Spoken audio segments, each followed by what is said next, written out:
Good morning students. Our next chapter is chapter 18 Environmental Action Part 6. इस chapter में students हम पढ़ेंगे कि इन्वायरमेंट मैनेजमेंट के लिए कौन से एक्शंस लिए गए, इन्वायरमेंट कंजर्वेशन के लिए कौन से एक्शंस लिए गए, कौन से स्टेप्स लिए गए, क्या क्या चीज़ें थी जिसकी वजह से इन्वायरमेंट कंजर्वेशन के लिए मूवमेंट चलाए गए और सच में ही इन्वायरमेंट की मैनेजमेंट हुई और इसकी कंजर्वेशन होनी स्टार्ट हुई। सबसे पहले community movements for conservation of environment की कंजर्वेशन के लिए कम्युनिटी मूवमेंट्स कौन कौन से थे। तो first is Van Mahotsav, second is Chipko movement, third Appiko movement and next is Silent Valley movement. ये 4 मूवमेंट थे। ये आपने पहले भी पढ़े हुए हैं लेकिन फिर भी मैं एक बार आपको थोड़ा एक्सप्लेन कर देती हूँ। वन महोत्सव क्या था? वन महोत्सव मूवमेंट जो है ये 1950 में स्टार्ट किया गया by central minister mister KM. Munish. इनका मेन ऑब्जेक्टिव क्या था कि जितना हो सके प्लांटेशन करना है, ट्री प्लांटेशन करना है। और वन महोत्सव जो है एक मूवमेंट की तरह चलाया गया। और आपको पता है कि हम वन महोत्सव सेलिब्रेट भी करते हैं जिसमें हम प्लांटेशन करते हैं, पेड़ लगाते हैं, पौधे लगाते हैं। तो ये हुआ वन महोत्सव मूवमेंट। उसके बाद है चिपकू मूवमेंट। चिपकू मूवमेंट भी आपको पता ही है कि ये जो है चिपकू मूवमेंट स्टार्ट किया गया था, जिसमें मैंने आपको बताया था कि इसमें क्या हुआ था कि जो लोग थे उन लोगों ने प्लांट्स की कंजर्वेशन के लिए, ट्रीज़ की कंजर्वेशन के लिए, उनको बचाने के लिए प्लांट्स को हग करना शुरू कर दिया था। ठीक है, प्लांट्स को हग करने का मेन रीज़न क्या था कि इनको हम कट नहीं होने देंगे, इनको हम कट नहीं करने देंगे। अगर इनको कट करना है तो पहले हमारे ऊपर से होकर गुजरो। ठीक है, तो ये हिमालयन रीजन की बात है। उत्तरांचल, उत्तराखंड भी कहते हैं, जहाँ पर सुंदरलाल बहुगुणा ने मूवमेंट स्टार्ट किया था। वो हीरो थे इस मूवमेंट के। उन्होंने ही ये चीज़ स्टार्ट करवाई थी। उसके बाद है नेक्स्ट आपका अपिकू मूवमेंट। अपिकू मूवमेंट जो है ये भी उत्तरांचल में चलाया गया चिपकू मूवमेंट की ही तरह। इसमें भी लोगों ने क्या किया, जो प्लांट्स है उसकी कंजर्वेशन के लिए काम करना शुरू किया और कहा कि हम प्लांट्स को हार्म नहीं होने देंगे। अगर आप वहाँ पर ये जो मूवमेंट है कन्नड़ में चलाया गया, ठीक है, जिसका नाम अपिकू मूवमेंट रखा गया है। सेम लेकिन जो मूवमेंट है वो बिल्कुल सेम था कि वहाँ पर एक हाइड्रल पावर प्रोजेक्ट बनाने लगे थे। हाइड्रल पावर प्रोजेक्ट बनाने के लिए प्लांट्स को, पेड़ों को काटना था, तो लोगों ने इसका बहिष्कार किया। नेक्स्ट है silent Valley movement. Silent Valley movement जो ये भी केरला में हुआ। ये किसकी कंजर्वेशन के लिए? नेचुरल जो ब्यूटी है हमारी, नेचुरल ब्यूटी किन चीज़ों से मिलकर बनती है? जैसे रिवर है, ठीक है, हिमालयंस है, हमारे पहाड़ हैं, नदियां हैं, इनसे, तो इनकी कंजर्वेशन के लिए ये हिमालय साइलेंट वैली मूवमेंट चलाया गया। नेचर जो ब्यूटी है उसकी कंजर्वेशन के लिए, इसको बचाने के लिए कि हम लोग क्या कर रहे हैं, अपने नेचर को ख़राब कर रहे हैं, ब्यूटी को ख़राब कर रहे हैं, प्लांट्स को काट रहे हैं, ठीक है, पहाड़ों को कट करके रोड्स बना रहे हैं, तो ये सारी प्रॉब्लम क्रिएट हो रही है। तो ये जो थे सारे कम्युनिटी मूवमेंट थे इन्वायरमेंट के कंजर्वेशन के लिए। उसके बाद एक आता है प्रोजेक्ट टाइगर। प्रोजेक्ट टाइगर जो है ये टाइगर की कंजर्वेशन के लिए चलाया गया। ठीक है, तो ये सारे मैं आपको वन बाय वन बताती हूँ कि कौन कौन से प्रोजेक्ट टाइगर के अंडर आते हैं जहाँ पर टाइगर्स की कंजर्वेशन होती है। सबसे पहले कॉर्बेट प्रोजेक्ट टाइगर, ये आपने सुना ही होगा, जिम कॉर्बेट नेशनल पार्क। ठीक है, first national park of India started in 1936, located between Shivalik range of Himalayas and Ramganga valley in the Nainital district, Uttaranchal. ये टाइगर प्रोजेक्ट है।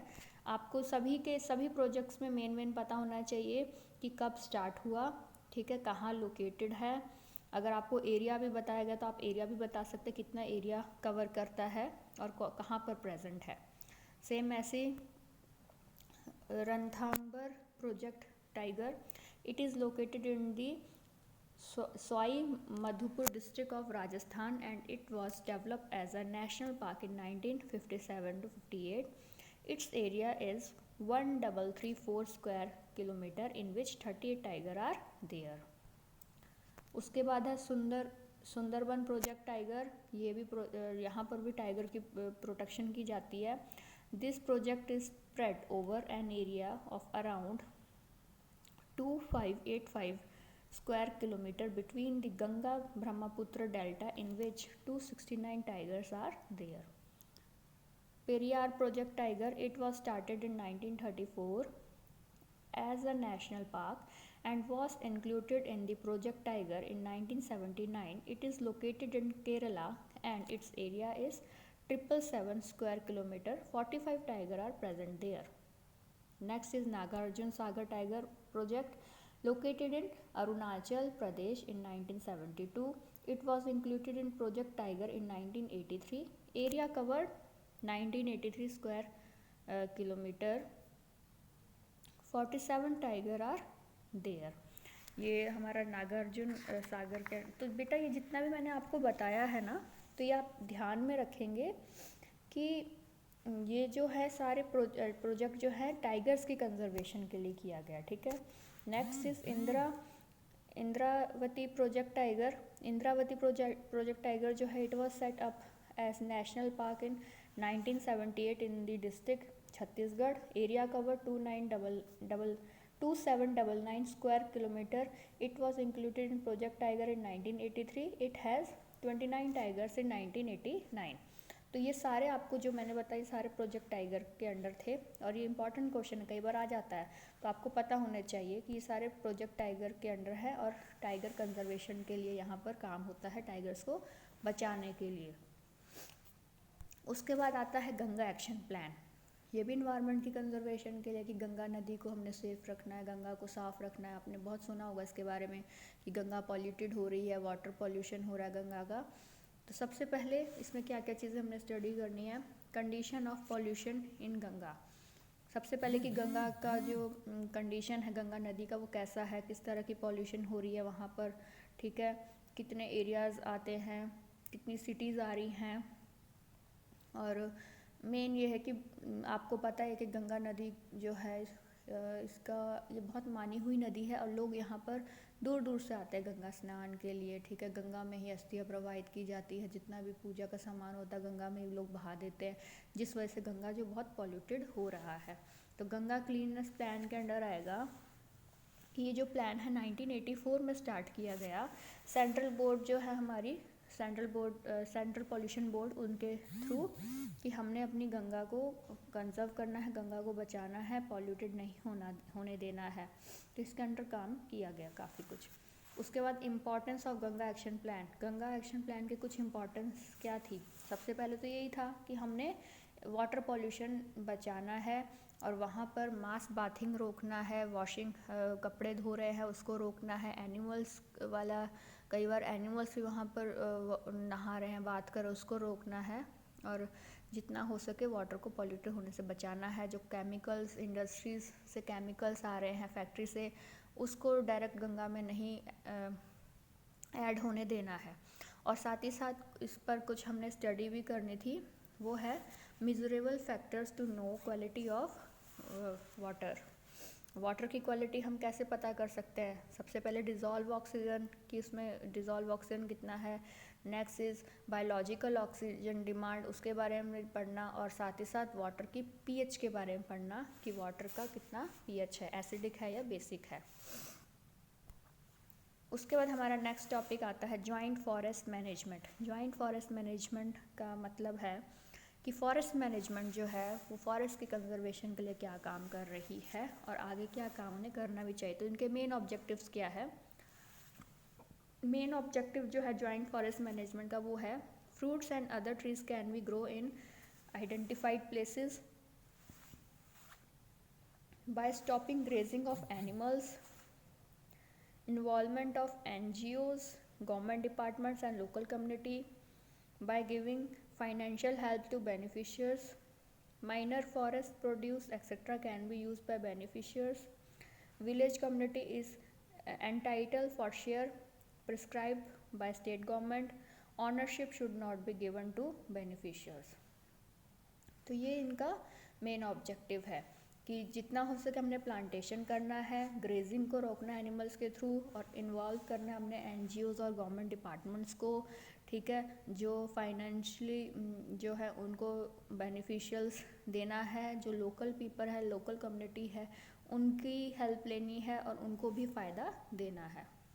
उसके बाद है classification of social forestry. Social forestry की क्लासिफिकेशन कि भाई सोशल फॉरेस्ट्री क्या है। अब सोशल फॉरेस्ट्री के अंडर आ जाता है सबसे पहले कमर्शियल फॉरेस्ट्री। कमर्शियल फॉरेस्ट्री मतलब कि जो प्लांट्स हैं हम उसको किस किस वे में यूज़ कर रहे हैं, तो कमर्शियल वर्क के अंडर आता है कि जैसे ज़्यादातर जो हमारे पॉपुलर के प्लांट्स होता है उसको हम वुड जो है उसका यूज़ हम पेपर बनाने में करते हैं, स्पोर्ट्स के जितने भी गुड्स हैं, टॉयज़ है, मैच स्टिक्स है, वो बनाने में यूज़ करते हैं। एग्रो फॉरेस्ट्री में आएगा कि जैसे जो टिम्बर है उसको हम हेल्प में लेते हैं, ठीक है, जैसे इसके अंडर ये भी आ जाता है कि जो हमारे फ्रूट्स से रिलेटेड जितने भी प्लांट्स हैं वो हमें क्या फ़ायदा दे रहे हैं, ठीक है। Next is shelter belt forestry. Shelter belt के अंडर आएगा कि जो भी वो प्लांट्स जिनको हम इन कंस्ट्रक्शन के लिए यूज़ करते हैं वो आ जाएगा।